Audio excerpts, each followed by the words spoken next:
Is a gap in the system where people have a right to an attorney only after they've been charged with a crime. But most of the damage that happens to a person's case occurs before they're ever charged, during this investigation process. Because, as you've seen, the statute of limitations can be years in some cases. In some cases, there is no limitations. They can go on forever. This Peter Boy Kema Peter case, Boy Kema, yeah. Peter Boy Kema on the Big Island.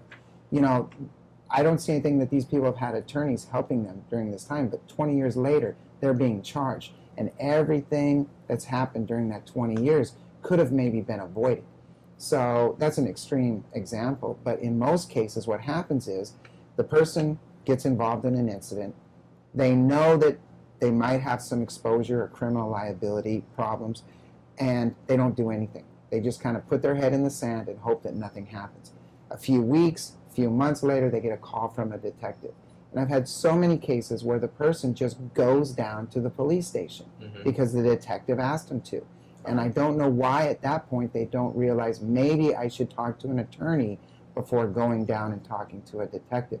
But they go down there all the time. They waive their rights. They make statements. Sometimes they don't waive their rights.